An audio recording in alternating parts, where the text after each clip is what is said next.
Саламатсыздар ма, құрметті студенттер? Бүгін психология пәнінен өтетін сабағымыздың тақырыбы ойлау. Сабақтың мақсаты ойлау және оның түрлері, ойлау тәсілдері, формалары туралы түсініктер қалыптастыру. Сабақтың міндеттері ойлау және оның тәсілдері, формалары жайлы жалпы ақпарат бере отырып, білімдерін жетілдіріп, өз ойларын анық және нақты жеткізуді, сараптап ойлауды, байқағыштықты, зейінділікті дамыту, студенттердің ақыл-ой және логикалық ойлау қабілетін қалыптастыру. Ойлау таным процесіне анықтама беріп өтейік. Ойлау дегеніміз заттар мен құбылыстардың жалпы сипаттарын, олардың арасындағы табиғи байланыстар мен қатынастарын бейнелейтін психикалық процесс. Ойлау таным процестерінің ішіндегі ең биік сатыда тұрған жоғары процесс. Дәлірек айтатын болсақ, ойлау ол тек адам ғана тән меншікті психикалық процесс.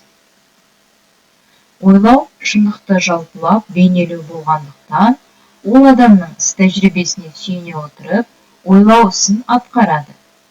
Ойлау сөзбен тығыз байланысты, яғни адам өзінің ойын тіл құралын пайдалана отырып жеткізеді. Ойлаудың төмендегідей тәсілдері бар. Талдау. Бұл дегеніміз құбылыстардың мәнді жақтарын жеке бөліктерге бөлу. Біріктіру. Бұл құбылыстың барлық элементтерін жинақтау. Абстракция дегеніміз бұл заттардың елеулі қасиеттерін бөліп алу. Мысалы, квадрат, трапеция. Нақтылау. Бұл заттардың жеке ұғымдарын түсіндіру болып есептелінеді. Мысалы, жылқы. Бірақ оның түрі өте көп. Енді нақты ұғымы бұл жылқы. Жалпылау. Ол құбылыстардың ортақ қасиеттеріне байланысты ойша біріктіру. Мысалы, алма, өрік. Бұлардың бәрі жемістерге жатады. Ойлаудың мынандай негізгі формалары бар. Ұғым. Ұғым дегеніміз ойдың шын дүниедегі заттар мен құбылыстардың жалпы және мәнді сипаттарын бейнелейтін формасы. Ұғымдар дара және жалпы болып бөлінеді. Дара ұғымдарға мысал келтіретін болсақ, Алматы қаласы, Абай Құнанбаев, тағы басқа мысалдар келтіруге болады. Ал жалпыға болса, мысалы, кітапхана. Кітапхана деген сөзді айтатын болсақ, бұл жалпыға ортақ.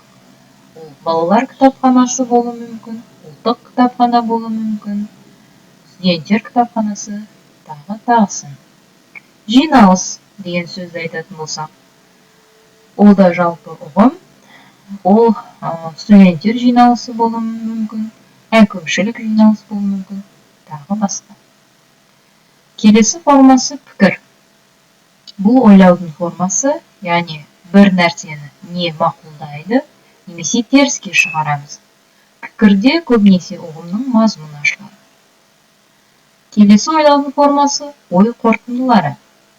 Бір немесе бірнеше пікірлерден жаңа пікір шығаратын ойлау формасы. Ой қорытындылары индуктивтік, дедуктивтік болып бөлінеді.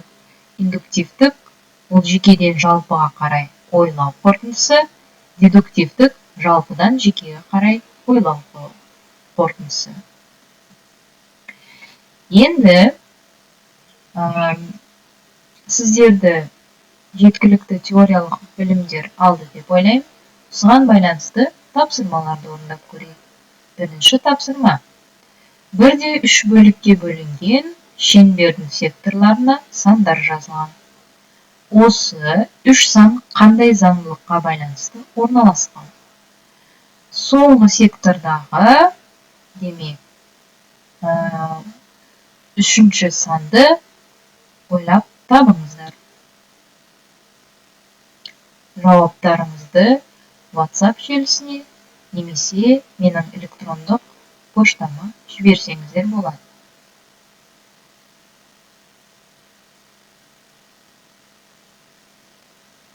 Рахмет.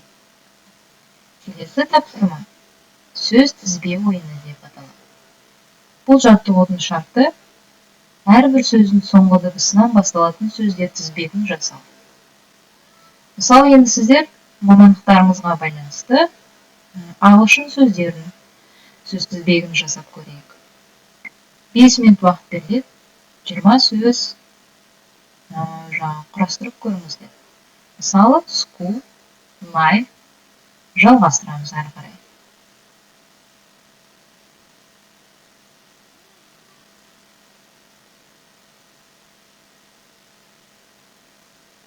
Жауаптарыңызға рахмет.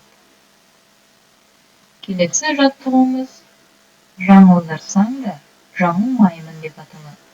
Сізге жаңылдыратын сұрақтар тізбегі дайындалған.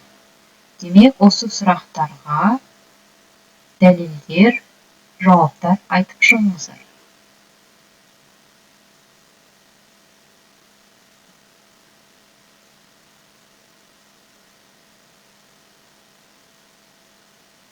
Жауаптарыңызға рахмет. Келесі тапсырмамыз ойлан тап. Экраныңызда логотиптерді көріп отырсыз. Демек, осы логотиптерді мазмұнын ашып сипаттаңыз. Жауаптарды WhatsApp желісіне немесе электрондық поштама жіберіңіздер.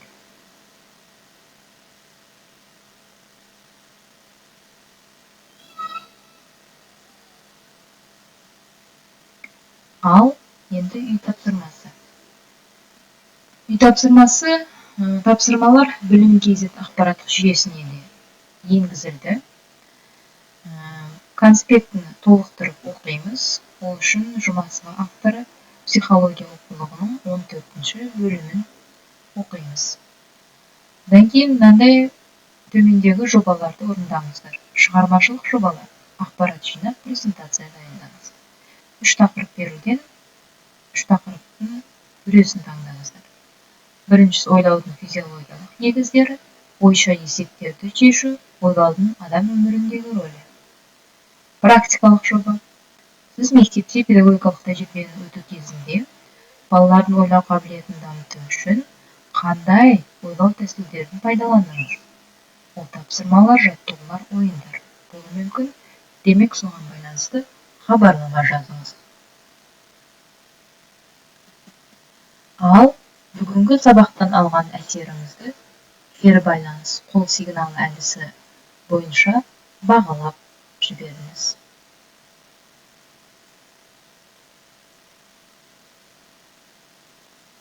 Таңдауларыңызға рахмет. Осы тақырыпты тағы да тереңірек түсіну үшін қосымша пайдалануға арналған әдебиеттер тізімін экраныңызға шығарып қойдым. Ал бүгінгі сабағымыз аяқталды. Сау болыңыздар.